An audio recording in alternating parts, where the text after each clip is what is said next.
In 1977, two pioneers embarked on what might be one of the most epic feats of exploration ever undertaken. Their goal? To unravel the cosmic mysteries surrounding the solar system and our place in it. Not only did they provide us with some of the first and best imagery of our solar system's outer planets, but they continued to send us incredible new information about our universe from interstellar space, some 47 years and 24 billion kilometers later. The Voyager 1 and 2 probes are more than just instruments and circuitry. They are a symbol of humanity at its best. Curious, audacious, ambitious, and resilient. Voyager didn't just capture dazzling photos of our gas giants and their moons. It captured the hearts and minds of generations back home on Earth. When I look back, I realize how little we actually knew about the solar system before Voyager, says Voyager mission project scientist Edward Stone. We discovered things we didn't know were there to be discovered, time after time. I'm Alex McColgan, and you're watching Astrum. Join me today as we trace Voyager's iconic journey in pictures, from the splendor of Jupiter to Saturn's icy rings, to the topsy-turvy world of Uranus, to the mighty storms of Neptune. We explore what this mission taught us about our planetary neighborhood. On the 20th of August 1977, NASA launched the Voyager 2 space probe from Cape Canaveral, Florida. Its partner in crime, Voyager 1, was launched 2 weeks later on the 5th of September. Even though both probes were Jupiter-bound, Voyager 1 was set on a shorter, faster trajectory, so taking off second made sense. It overtook Voyager 2 on the 15th of December 1977 and exited the asteroid belt first. Together, this dynamic duo was set to take advantage of a once-in-176-year planetary alignment. Jupiter, Saturn, Uranus, and Neptune were going to be aligned in a way that would allow one mission to explore all four gas giants, an opportunity NASA simply refused to miss. After some back and forth with the US Congress, a few hurdles surrounding budget approvals, and a decade of hard work, the Voyager probes finally made it to the launch pad, heralding a new era of space exploration. The dazzling parade of pictures Voyager would send back were absolutely revolutionary at the time. But don't take my word for it. Let's jump in and you'll see for yourself. 13 days after launch, Voyager 1 sent this photo back to Earth. The first of tens of thousands it would send back over the next 5 years. Taken 11.6 million kilometers from Earth, it's a sentimental place to start our journey. It might remind you of the Earthrise photo taken by the Apollo 11 crew from the moon just 8 years prior. We can see our blue marble and its moon in the distance. I don't know about you, but I find this photo so hauntingly beautiful, especially knowing how far this probe had traveled and how much it's seen since then. But we've got a long way to go, so let's move on. It would be almost 2 years before Voyager 1 finally makes its approach to its first target, Jupiter. Not bad, considering it's 714 million kilometers away. Voyager 1 arrived first on the 5th of March 1979. You see, it travels at 17 kilometers per second, 2 kilometers per second faster than Voyager 2, who, despite leaving Earth first, arrived 4 months later on the 9th of July 1979. This is because the trajectory Voyager 1 took allowed it to gain more speed relative to the Sun. Now, Voyager 1 was not the first spacecraft to encounter Jupiter. That was Pioneer 10, 7 years prior in 1972. And while the Pioneer mission certainly provided great scientific insights, it didn't quite grab the imagination of the public. But sending back stunning images like this, Voyager certainly did. This is Jupiter in all its glory. It's kind of hard to accept that these are actual photos and not paintings or some AI-generated image. If you look closely, you can spot 2 of its moons, Io on the left and Europa, the beige one, on the right, but more on them later. Luckily for us, Voyager 1 even recorded its approach to the great gas giant. It took photos at regular intervals, every 10 hours or 1 Jupiter day. This means the planet is in the same point of its rotation in all the photos. The 66 photos were spliced together to create this time-lapse movie, spanning Voyager 1's approach to Jupiter from the 6th of January to the 3rd of February 1979, covering a distance of 27 million kilometers. I personally can't decide if it is incredible or terrifying, but let's get a closer look and see what surprises this planet is hiding. Something that immediately stunned scientists was Jupiter's atmosphere. They expected to see east-west and west-east winds in Jupiter's different atmospheric zones, but what caught them by surprise was the amount of turbulence, plumes, and rotational movement, which are super clear in this image. You can immediately see how dynamic the atmosphere of Jupiter is.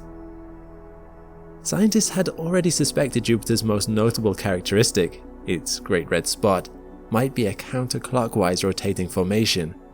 Not only did Voyager data confirm this, it also showed a surprising amount of similar phenomena in other parts of the atmosphere. The white spot you see below the Great Red Spot is one example of these surprise storms. Turns out Jupiter's atmosphere is littered with them, and we had no idea. When we think rings, we think Saturn. But thanks to Pioneer data, scientists have long suspected that the same is true for Jupiter. Voyager data not only confirmed the existence of 4 Jovian rings, it was also the first to image them. This picture, taken as Voyager leaves Jupiter, highlights the rings beautifully, as that glowing orange line protruding from the planet. Before we leave Jupiter and continue our journey, I did promise we would come back to its moons, Io and Europa. Possibly the biggest shock from the Voyager expedition is the discovery of volcanic activity on Jupiter's moon, Io. Prior to Voyager, geologists thought Io would be covered with large impact craters, like our own moon. While they did find circular markings on Io's surface, they didn't appear to be from craters. The dark spots you see indicate the presence of volcanic hotspots and lava lakes. This photo shows lava flow from less than 1 million years ago, which is incredibly recent and totally unexpected. We now know Io as the most geologically active site in the solar system. At the time of these images being taken, it would have been incredible to capture Io mid-eruption. Imagine expecting to see a moon similar to ours, then stumbling upon a site like this. These blue explosions on the surface of Io shot material and gas 100 kilometers into space. The volcanoes are incredibly active, going off relentlessly every few hours, treating Voyager to several jaw-dropping photos.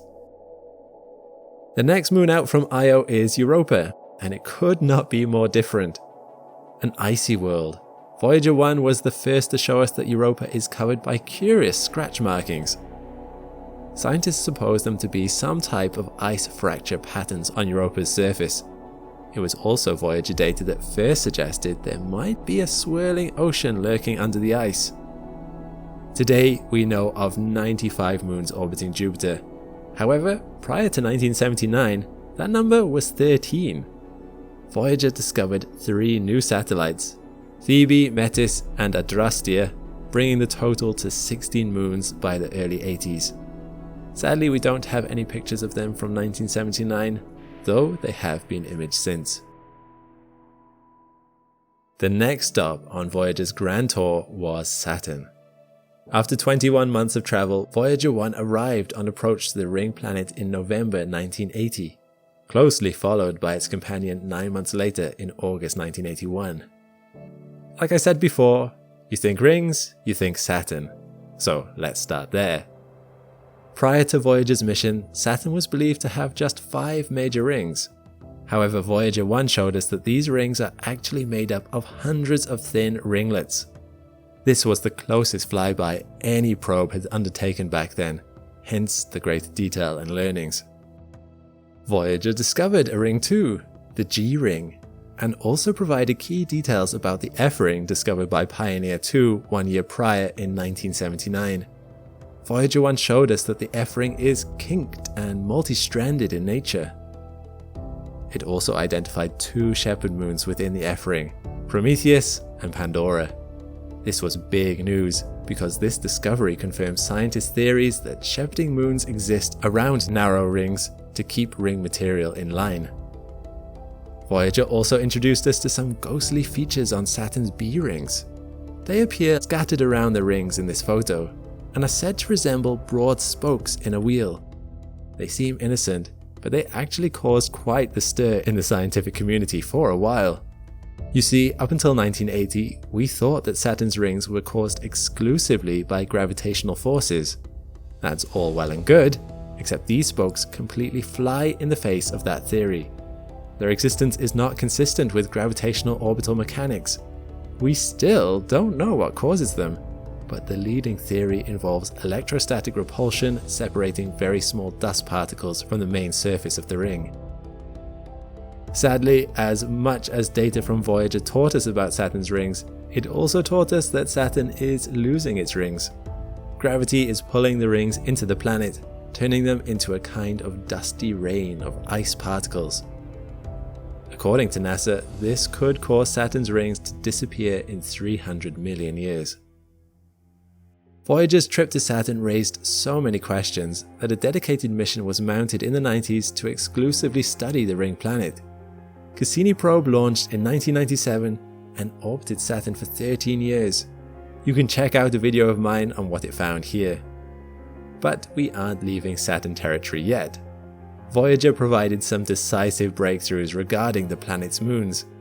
We already knew of 14 moons, but Voyager showed us 3 more, bringing the total number at the time up to 17 moons. Let's see what we can learn from Titan and Enceladus. Pioneer 11 was the first probe to image Titan, Saturn's largest moon, and the data it gathered captured the interest of researchers. So Voyager was sent to follow up. It found that Titan had a thick, nitrogen-rich atmosphere, the first and only encounter of such an atmosphere beyond our home planet. Enceladus also turned out to be exceptionally quirky. Take a look at this photo. Enceladus is visible out in the distance, with Saturn in the foreground.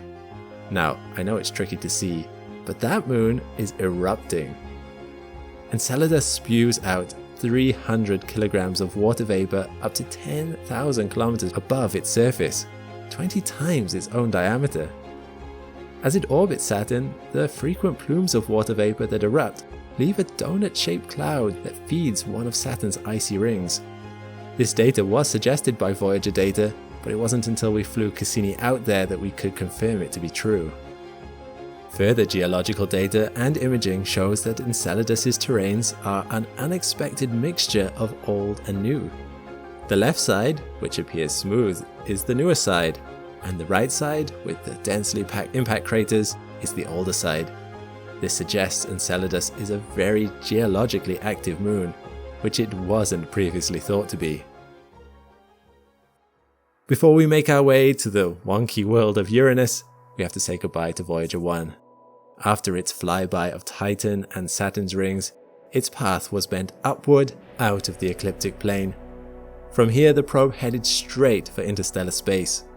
Of course, it would be another 32 years before it would reach that. But not to worry, Voyager 2 took a slingshot around Saturn instead to propel it on to Uranus and Neptune. These would be the first and only flybys of the planets in human history.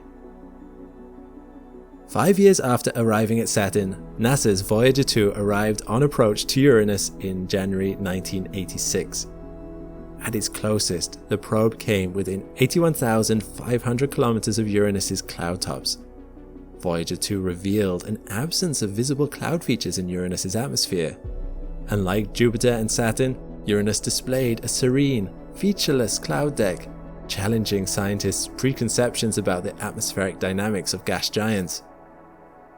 The false color image on the right brings out the subtle differences in the atmosphere of the polar regions, which are tilted on a 98-degree axis.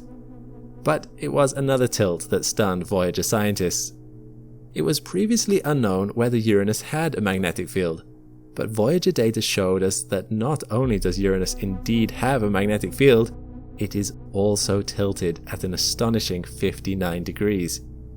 That means its magnetic and rotational poles are not at all in the same place.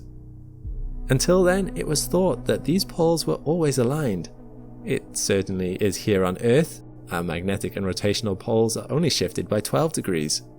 The stark deviation found on Uranus defied conventional planetary magnetic field models and forced scientists to rethink their assumptions. One side effect of this misalignment of poles is that as the planet spins, its magnetosphere, the space carved out by its magnetic field, wobbles like a poorly thrown football. Scientists still don't know how to model it, but it might look something like this. Voyager 2's observations unveiled more details about the known rings of Uranus, and discovered two more. It is the first to capture images of these dark rings, like its outermost ring visible in this photo. The rings are composed of fine dust particles. Voyager 2 also discovered two shepherd moons orbiting one of the newly discovered rings, similar to its findings with Saturn's to the F ring. Here they can be seen from 4 million kilometers in a photo from the 21st of January 1986. This mission significantly increased the known count of Uranian moons.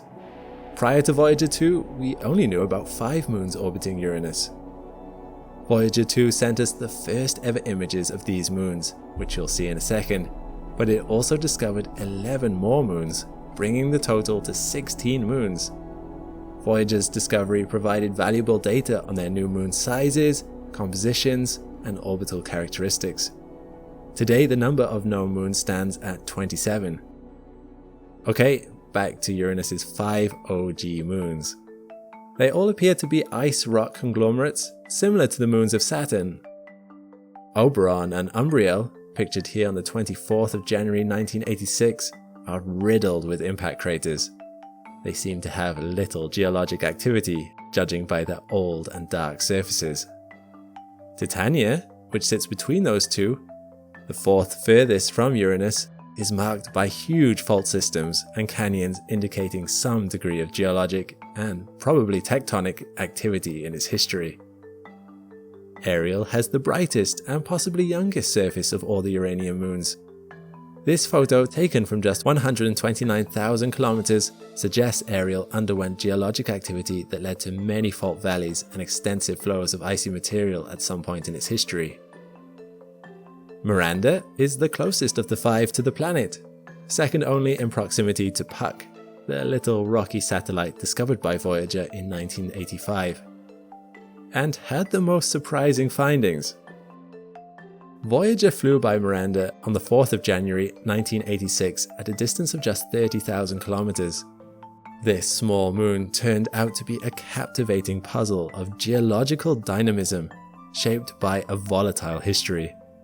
Voyager 2 identified traces of internal melting and sporadic upwelling of icy material, manifesting in extensive, canyon-like faults plunging to depths of up to 20 kilometers. The lunar canvas is further adorned with oval, racetrack-shaped features etched like cosmic scratches. Voyager also saw terraced regions, where a mosaic of old and young, bright and dark, and heavily and lightly cratered terrains coexist.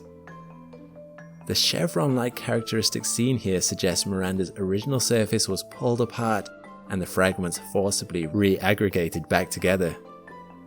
3 weeks later, on the 25th of January, Voyager 2 departed Uranus and snapped this wonderful goodbye shot from 1 million kilometers as it set off to its final planetary target, Neptune. After 3 years of travel at a speed of 54,000 kilometers per hour, Neptune finally came into view.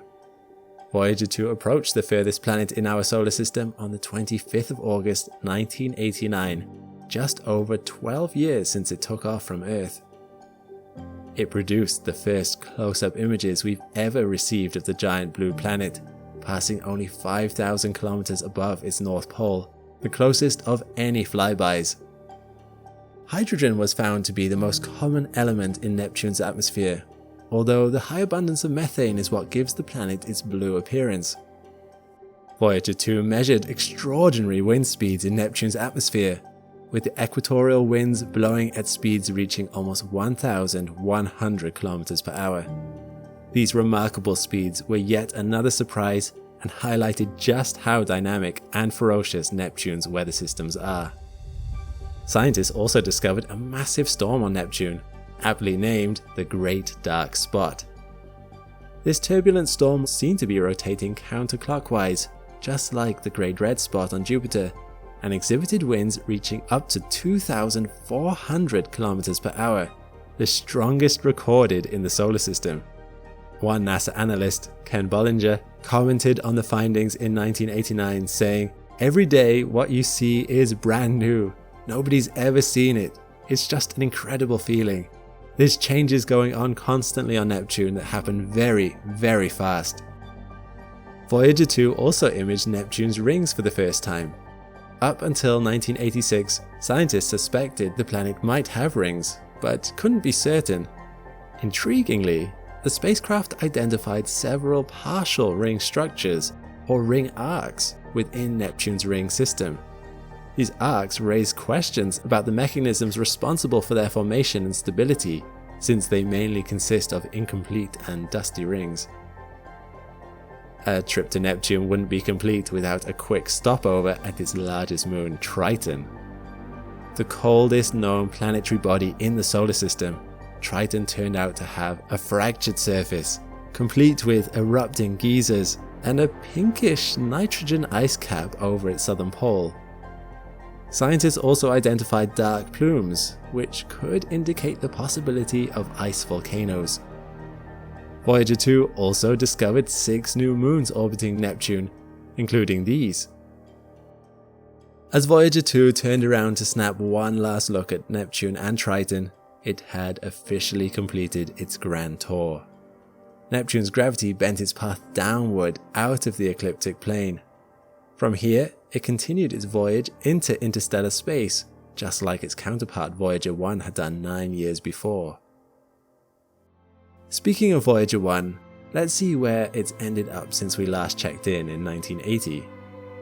1 year after Voyager 2 finished up with Neptune, Voyager 1 was already about 6 billion kilometers away. In order to conserve power for the long journey into interstellar space, scientists were going to switch off its cameras forever. However, on the advice of Carl Sagan, the team decided to turn the camera around for one final picture, a look back at home and how far we had come. And so, on the 14th of February 1990, Voyager 1 took the most remote selfie in history from 6 billion kilometers away. The result? The infamous pale blue dot photo. In the immortal words of Carl Sagan himself, "Look again at that dot. That's here. That's home. That's us." On it, everyone you love, everyone you know, everyone you ever heard of, every human being who ever was, lived out their lives. The aggregate of our joy and suffering, thousands of confident religions, ideologies, and economic doctrines.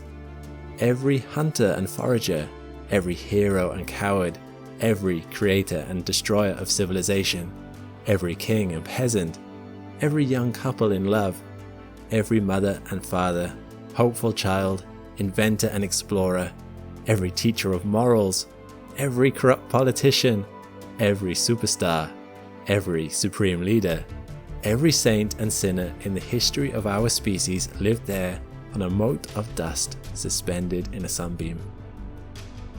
This sentiment rings with as much power today as it did 33 years ago.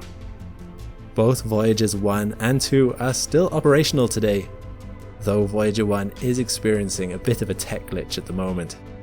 Still, an incredible feat that we've managed to get both probes into interstellar space further than any other man-made device. Provided this glitch can be fixed, the probes are estimated to remain viable for a few more years before running out of power and going dark forever. While we aren't certain what these pioneering probes will encounter in the depths of space, we can be sure that the incredible images they provided back home have inspired generations of scientists, engineers, stargazers, and dreamers. There is perhaps no better demonstration of the folly of human conceits than this distant image of our tiny world. To me, it underscores our responsibility to deal more kindly with one another and to preserve and cherish the pale blue dot, the only home we've ever known. NASA's Voyager program gave us perspective on life in this pale blue dot of ours. Wouldn't it be nice if we could get more of that perspective in our day-to-day life? That's why former NASA engineer Harleen Kaur created Ground News, a platform where readers can learn about current events without being swept away in a tide of sensationalism, misinformation, and bias. I'm excited to have them as today's sponsor. Let's take a look at this article about the Voyager 1 glitch. Ground News gives you coverage information on a story and helps you know what political bias you might encounter. I can see that there are almost 30 sources reporting, and most of them are left and center rated, which surprised me as I'd assumed this would be an issue of interest to all sides of the political spectrum. Scrolling down, I can read every article and compare the reporting, including NASA's original press release, so it's an important tool.